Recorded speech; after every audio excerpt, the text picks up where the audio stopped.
অংশ থেকে জন্ম নিয়েছিল। তবে তাদের মধ্যে একজন যোদ্ধা ভালো কাজের রাস্তা বেছে নেয়, তো অন্যজন খারাপ রাস্তায়। তারা একে অন্যের শত্রুতে পরিণত হয়ে যায়, যার ফলে পৃথিবী ধ্বংসের মুখে চলে আসে। বলছিলাম 2022 সালে রিলিজ হওয়া Chinese movie journey to the north এর গল্প।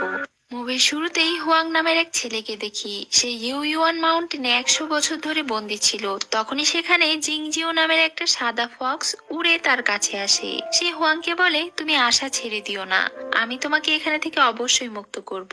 হুয়াং বলে সে এখানে 100 বছর ধরে বন্দী আছে, তাই সে এখন মুক্ত হবার আশা ছেড়ে দিয়েছে। এখন ফক্স ইমোশনাল হয়ে বলে, তুমি চিন্তা করো না, আমি নিশ্চয়ই তোমাকে কোনো না কোনো ভাবে বাঁচিয়ে নেব। হুয়াং জানায় তাকে শুধু এখন গড অফ ওয়ারই মুক্ত করতে পারবে, এছাড়া আর কেউ পারবে না। এটা শুনে জিংজিও গড অফ ওয়ারের খোঁজে বের হয়ে যায়। এরপরে সিনে গড অফ ওয়ারকে দেখানো হয় যে তার সৈন্যদেরকে নিয়ে সে ইউয়ান মাউন্টেনের দিকেই যাচ্ছিল। তখনই তাদের দিকে অনেকগুলো আগুনের গোলা পড়তে থাকে। তারা একটা সুরক্ষা কবচ বানিয়ে এর থেকে বাঁচার চেষ্টা করছিল। আর এটা দেখে গড অফ ওয়ার অনেক পাওয়ারফুল অ্যাটাক করে, যার ফলে অনেক ডিমন স্পিরিট মারা যায়। ওই সময় জিংজিও মাউন্টেনের বাহিরে বের হচ্ছিল, আর তখনই সে অ্যাটাকে আহত হয়ে পড়ে যায়। যখন তার জ্ঞান ফিরে আসে তখন সে অন্য একটা জায়গায় ছিল। জিংজিও অন্যদেরকে ওই জায়গার ব্যাপারে জিজ্ঞাসা করে। তারা বলে এটা হেভেন, অর্থাৎ স্বর্গ। তোমাকে এখানে গড অফ ওয়ার নিয়ে এসেছে। জিংজিও গড অফ ওয়ারের নাম শুনে চমকে যায়। সে তখনই গড অফ ওয়ারের সঙ্গে দেখা করতে যাওয়ার জন্য অস্থির হয়ে যায়। সার্ভেন্ট বলে তাদেরকে বলা হয়েছে অনুমতি ছাড়া জিংজিওকে বাহিরে কোথাও না যেতে দিতে। জিংজিও সেখানে থেকে পালানোর চেষ্টা করে, কিন্তু সার্ভেন্টরা তাকে যেতে বাধা দেয়। তখনই সেখানে গড অফ ওয়ার চলে আসে। জিংজিও তাকে জিজ্ঞাসা করে সেই কি গড অফ ওয়ার, আর সেই কি তাকে বাঁচিয়েছে। সে হ্যাঁ বলে। তখনই গড অফ ওয়ারের তরোয়াল জিংজিওর ওপরে অ্যাটাক করে দেয়। এটা দেখে গড অফ ওয়ার, যার নাম ছিল চ্যাং, সে ভাবছিল আমার তরোয়াল এর ওপরে কেন অ্যাটাক করছে, কারণ আমার তরোয়াল তো শুধু ডিমনদের সাথেই এমন করে। সে তার তরোয়ালকে শান্ত থাকতে বলে আর ফেরত পাঠিয়ে দেয়। আর তাকে জিজ্ঞাসা করে যে তুমি আসলে কে, তোমার আর ডিমনের মধ্যে কি সম্পর্ক। জিংজিও মিথ্যা বলে। চ্যাং বলে মিথ্যা বলো না, কারণ এই তরোয়াল শুধু ডিমনদের ওপরেই নিজে থেকে হামলা করে। সে বলে আমি তো একটা সাধারণ স্পিরিট বিস্ট, আমার সাথে কোনো ডিমনের সম্পর্ক নেই। কিন্তু চ্যাং এর জিংজিও এর কথা বিশ্বাস হয় না, তাই সে জিংজিওকে পানিতে ডুবিয়ে টর্চার করতে থাকে, কিন্তু তবুও সে তাকে কিছুই বলে না। তাই চ্যাং তাকে আবারও আগের জায়গায় নিয়ে চলে যায়। তখনই তার হার্টে ব্যথা করতে শুরু করে। জিংজিও এটা দেখে বলে পুরো পৃথিবীতে সবাই বলে যে একটা যুদ্ধে আপনার হার্টে ফুটো হয়ে গিয়েছিল, এজন্য আপনি ডিমন হয়ে গিয়েছেন। এটা কি সত্যি? অন্যদিকে ইউয়ান মাউন্টেনে দেখি হুয়াং এর কাছে একটা বৃদ্ধ লোক আসে। তাকে দেখে হুয়াং বলে একটা বাবা কখনো তার সন্তানকে বন্দি অবস্থায় দেখতে পারবে না। এখন তুমি আমাকে বলো তোমার আসল পরিচয় কি। বৃদ্ধ লোকটা কোনো উত্তর দেয় না, আর সেই হুয়াং এর মধ্যে কোনো একটা পাওয়ার দিয়ে দেয়। এরপর বৃদ্ধ লোক আর তার সার্ভেন্ট বাহিরে চলে আসে।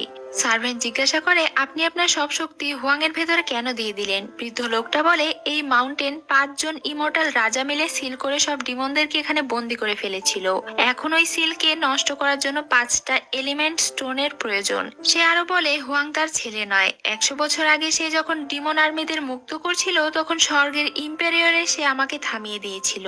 আমি তার সোলের একটা অংশ ধরে ফেলেছিলাম, আর সেই সোলের অংশ হুয়াং এর রূপে জন্ম নিয়েছিল। সে হুয়াং এর ভেতরে স্বর্গের বিরুদ্ধে রাগ জন্মাতে চায়, যেন সে তার বদলে স্বর্গ থেকে বদলা নিতে পারে। এদিকে হুয়াং এর ভেতরে বৃদ্ধ লোকের পাওয়ার অ্যাক্টিভ হয়ে যায়, আর সে মাউন্টেন থেকে মুক্ত হয়ে যায়। সে মুক্ত হয়ে একটা ইমর্টাল কিং কে মেরে তার স্টোন নিয়ে নেয়। পরদিন এই বিষয়টা হেভেনের সবাই জেনে যায় যে একজন ইমর্টাল কিং খুন হয়েছে, আর তার একটা এলিমেন্ট স্টোনও চুরি হয়ে গিয়েছে। এটা শুনে সবাই টেনশনে পড়ে যায়। তারা বুঝতে পারছিল না যে কে এই ধরনের কাজ করতে পারে, কারণ সব ডিমন তো ইউয়ান মাউন্টেনে বন্দি আছে। সবাই চ্যাংকেই সন্দেহ করছিল, কারণ তার ব্যাপারে গুজব ছিল যে সেও একটা ডিমন। তার মধ্যে কেবল এতটা পাওয়ার আছে যা দিয়ে সে ইমর্টাল কিংকে মারতে পারবে। তাই হেভেনের ইম্পেরিয়র চ্যাংকে জেলে বন্ধ করে দেয়।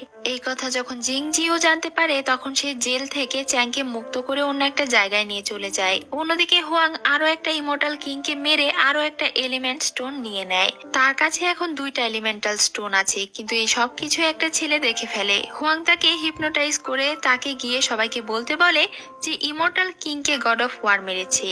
এরপর হুয়াং ইচ্ছে করে চ্যাং এর কাছে আসে আর সেখানে থেকে পালাতে থাকে। তাকে দেখে চ্যাং তার পিছু করতে শুরু করে, আর তার পিছু করতে করতে ইমর্টাল প্যালেসে চলে আসে, যেখানে সৈন্যরা তাকে দেখে মনে করে তাদের কিংকে চ্যাংই মেরেছে।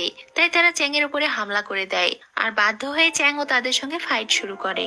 এই সব কিছু দূর থেকে হুয়াং দেখছিল আর খুশি হচ্ছিল। এরপর সে জিংজিউ এর সঙ্গে একটা স্টোনের সাহায্যে কথা বলছিল। জিংজিউ বলে, আমি গড অফ ওয়ারের বিশ্বাস জিতে নিয়েছি। সে এখন বিশ্বাস করতে শুরু করেছে যে আমি শুধু একটা স্পিরিট বিস্ট। এরপর হুয়াং বাকি ইমর্টাল কিংদেরও মেরে তাদের থেকে এলিমেন্টাল স্টোন নিয়ে নেয়। এদিকে চ্যাংকে দেখি সে একটা জায়গায় দাঁড়িয়েছিল। তখনই সেখানে জিংজিও চলে আসে। চ্যাং বলে, আজ থেকে আমাদের দুজনের রাস্তা আলাদা, কারণ আমি ইউয়ান মাউন্টেনে যাচ্ছি। যে 5টা এলিমেন্ট স্টোন চুরি করেছে সে নিশ্চয়ই ডিমনদের মুক্ত করতে মাউন্টেনে যাবে। তখনই সেখানে 5 ইমর্টাল কিং এর সৈন্যরা চলে আসে, কারণ তাদের মনে হচ্ছিল চ্যাং তাদের কিংকে মেরেছে। তারা চ্যাং এর সঙ্গে ফাইট শুরু করে। তখনই সেখানে হুয়াং রূপ বদল করে চলে আসে। সে ওই সব সৈন্যদেরকে থামিয়ে বলে, আমার চ্যাং এর প্রতি ভরসা আছে, সে এমন কখনোই করতে পারে না। এরপর হুয়াং আর চ্যাং কথা বলতে শুরু করে। জিংজিও বলে, সে হলো আমার মাস্টার। তো চ্যাং জিংজিওকে তার মাস্টারের সঙ্গে পাঠিয়ে দিয়ে নিজে মাউন্টেনে যাওয়ার জন্য রওনা হয়। এদিকে হুয়াং আর জিংজিও গল্প করছিল। জিংজিও তাকে জিজ্ঞাসা করে, তুমি কি 5 জন ইমর্টাল কিংকে মেরেছো? সে হ্যাঁ বলে, আর বলে, আমি হেভেনের থেকে সবকিছুর জন্য বদলা নেব, আর আমি গড অফ ওয়ারকেও মারবো। এটা শুনে জিংজিও বলে, তুমি নির্দোষ মানুষদেরকে কেন মারতে চাও? আর গড অফ ওয়ারকে কেউ মারতে পারবে না। হুয়াং বলে, চ্যাংকে মারার একটা উপায় আছে। সে জিংজিওকে চ্যাং এর হার্ট বের করে আনতে বলে, কিন্তু জিংজিও রাজি হয় না। চ্যাং একটা ভালো মানুষ, তাই সে চ্যাংকে মারতে দিতে চায় না। এরপরে তারা দুজন ইউয়ান মাউন্টেনে চলে আসে, যেখানে প্রথম থেকেই চ্যাং ছিল। এখানে চ্যাং আর হুয়াং এর মধ্যে চরম ফাইট হয়। তারা দুজন একে অন্যকে মারার পুরো চেষ্টা করছিল। তখনই চ্যাং তার চাকু হুয়াং এর বুকে ঢুকিয়ে দেয়। এটা দেখে জিংজিও চ্যাং এর উপরে রেগে যায়। সে তাকে বলে, তুমি অনেক খারাপ মানুষ, আর সে হুয়াংকে নিয়ে সেখানে থেকে চলে যায়। তখনই সেখানে আসল চ্যাং চলে আসে, কারণ আসলে যে হুয়াংকে আহত করেছিল সে চ্যাং এর সার্ভেন্ট ছিল। সে এমনটা করেছিল কারণ সে চ্যাংকে পছন্দ করত, আর তার মনে হচ্ছিল যে চ্যাং জিংজিউকে পছন্দ করতে শুরু করেছে। সে চ্যাংকে জিংজিউ এর নজরে খারাপ প্রমাণ করতে চাইছিল, এই জন্যই সে এটা করেছে। এদিকে জিংজিউ হুয়াংকে তার সঙ্গে করে নিয়ে আসে। হুয়াং এখানে মারা যায় আর হাওয়ায় মিলিয়ে যায়। হুয়াং মারা যাওয়ায় জিংজিও জ্ঞান হারিয়ে ফেলে। চ্যাং তাকে জাগানোর চেষ্টা করে। তখনই এখানে এক বৃদ্ধ মানুষ এসে বলে, যদি তুমি তাকে বাঁচাতে চাও তাহলে আমার সঙ্গে চলো। এরপর সেই বৃদ্ধ লোকটা চ্যাং এর উপরে জাদু করে। এতে করে তার সবকিছু মনে পড়ে যায়। সে আর হুয়াং হেভেনলি ইম্পেরিয়রের সোলের অংশ থেকে জন্ম নিয়েছে। সে আর হুয়াং একই সোলের 2টি টুকরো, আর হেভেনলি ইম্পেরিয়র আর কেউ নয় বরং চ্যাং ছিল। এরপর সে জিংজিওকে হেভেনে নিয়ে চলে আসে। এখানে সে জিংজিওকে ভালোবেসে ফেলে। অন্যদিকে হুয়াং এখনো বেঁচে ছিল। সে 5টা এলিমেন্টাল স্টোনের সাহায্যে মাউন্টেনের ব্যারিয়ার ভেঙে ফেলে। এর ফলে পুরো ডিমন জাতি মুক্ত হয়ে পৃথিবীর দিকে যেতে থাকে।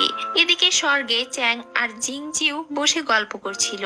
তবে জিংজিও হুয়াং এর মৃত্যুর কারণে অনেক রেগেছিল। একদিন সে ধোঁকা দিয়ে পেছন থেকে চ্যাং এর হার্টে চাকু মেরে দেয়। এটা দেখে চ্যাং বলে, তুমি প্রথম থেকে আমাকে চিনতেই পারোনি। সে অনেক কষ্ট পায়। হুয়াং প্রথম থেকে শুধু তোমাকে ব্যবহার করেছে। চ্যাং তার হার্টের টুকরো জিংজিওকে দিয়ে সেখানেই মারা যায়। তখনই হুয়াং এর আওয়াজ জিউকে শাবাশি দিতে থাকে। হুয়াং এর আওয়াজ শুনে জিউ বুঝতে পারে যে হুয়াং এখনো বেঁচে আছে। তখন তার মনে পড়ে হুয়াং তাকে বলেছিল শুধু গড অফ ওয়ারই তাকে ওই মাউন্টেন থেকে মুক্ত করতে পারবে, কিন্তু সে কারো সাহায্য ছাড়াই মাউন্টেন থেকে মুক্ত হয়ে গিয়েছে। এখন সে বুঝতে পারছে যে হুয়াং শুধু তাকে ব্যবহার করেছে আর তাকে ধোঁকা দিয়েছে, যেন সে তার সাহায্যে গড অফ ওয়ারকে মারতে পারে। জিও এখানে বসে অনেক কান্না শুরু করে। তখনই সেখানে সেই সার্ভেন্ট চলে আসে যে চ্যাংকে পছন্দ করত। জিও তাকে বলে, তুমি আমাকে মেরে ফেলো, আমি অনেক বড় পাপ করেছি, আমি তাকে মেরে ফেলেছি। সার্ভেন্ট বলে, চ্যাং হলো গড অফ ওয়ার, আর সে হেভেনলি ইম্পেরিয়রও, তাই সে এত সহজেই মরতে পারে না। তখনই সেখানে গার্ড এসে বলে, ডিমনেরা পৃথিবীতে হামলা করে দিয়েছে এবং পৃথিবীতে আবারও একটা ভয়ানক যুদ্ধ শুরু হয়ে গিয়েছে। অন্যদিকে পৃথিবীতে ডিমন সবাইকে মেরে ফেলছিল, আর হুয়াং এসব দাঁড়িয়ে দাঁড়িয়ে দেখছিল। তখনই সেখানে চ্যাং চলে আসে। হুয়াং তাকে দেখে বলে, তুমি এখনো বেঁচে আছো কিভাবে? কিন্তু চ্যাং কোনো জবাব দেয় না। সে হুয়াং এর উপরে অ্যাটাক করে দেয়, আবারও তাদের দুজনের মধ্যে ফাইট শুরু হয়ে যায়। সে হুয়াং এর সঙ্গে পেরে উঠছিল না, কারণ তার হাত তার শরীরে তখনও ছিল না। তবে হুয়াংও জিততে পারছিল না, কারণ সে ভালোভাবে লড়াই করতেই জানতো না। এই জন্য তারা কেউই জিতছিল না। হুয়াং যখন চ্যাংকে মারতে যায় তখন তাদের মাঝে জিং জিও চলে আসে, আর হুয়াং এর তরোয়াল তার পেটে ঢুকে যায়। হুয়াং তাকে নিজের কাছে টেনে নেয়। জিও বলে, জানি তুমি আমাকে ব্যবহার করেছো, কিন্তু আমি সব সময় তোমাকে আমার পরিবার মনে করেছি। এজন্য আমি তোমার জন্য নিজের জান দিচ্ছি। এখানেই জিও মারা যায়। এটা দেখে হুয়াং অনেক কষ্ট পায়, আর সে গিল্টি ফিল করে। চ্যাং বলে, তুমি 5জন ইমর্টাল কিংকে মেরে ফেলেছো। তুমি জিওকে তোমার প্রেমের জালে ফাঁসিয়েছো যেন আমার হার্ট হাসিল করতে পারো। তো এগুলো করে তুমি কি পেয়েছো? হুয়াং বলে, হেভেন আমাকে 100 বছর ধরে মাউন্টেনে বন্দি করে রেখেছিল। আমার জীবন তারা ধ্বংস করে দিয়েছে আর মরার জন্য ছেড়ে দিয়েছিল। যখন থেকে আমি জন্ম নিয়েছি তখন থেকে মাউন্টেনে বন্দি আছি। তাহলে আমার এতে কি দোষ যদি আমি হেভেনের থেকে বদলা নিতে চাই? চ্যাং বলে, ঠিক বলেছো, এসব হেভেনলি ইম্প্যারিয়রেরই দোষ, কিন্তু এটার শাস্তি তুমি সাধারণ মানুষদেরকে দিতে পারো না। সে নিজের তরোয়াল দিয়ে তার বুক কেটে হার্ট বের করে হুয়াংকে দেয়, আর বলে, আমরা দুজন একই সোলের দুইটি অংশ। এখন সময় এসেছে আমরা দুজন আমাদের আসল বডিতে ফিরে আসার। সে তার হার্ট হুয়াং এর ভেতরে দিয়ে দেয়। এতে করে হুয়াং এর সব শয়তানি চিন্তা ভাবনা বের হয়ে যায়, আর সে পিওর হয়ে যায়। এরপরের সিনে হেভেন দেখানো হয়, যেখানে হুয়াং আর চ্যাং দুজন মিলে আবারও হেভেনলি ইম্প্যারিয়রের রূপে চলে এসেছে। তার সার্ভেন্ট তাকে বলে, জিং জিওর আত্মা এখনো ঠিক আছে, আর সে 100 বছর পরে আবারও নিজের আসল বডিতে চলে আসবে। এখন হেভেনলি ইম্প্যারিয়র তার সভায় চলে আসে। এখানে সব ইমর্টাল কিং তাকে থ্যাঙ্কস দেয়, কারণ সে তার পাওয়ার দিয়ে সবাইকে জীবিত করে দিয়েছে। এরপরে অনেক বছর পরে সিন দেখানো হয়, চ্যাং একটা জায়গায় দাঁড়িয়েছিল। এখানে জিং জিওর আত্মা তাকে বলছিল, হুয়াং, আজকের পরে থেকে আর কখনো খারাপ বা ভুল রাস্তায় পা বাড়িও না। আর এখানে আজকের মুভি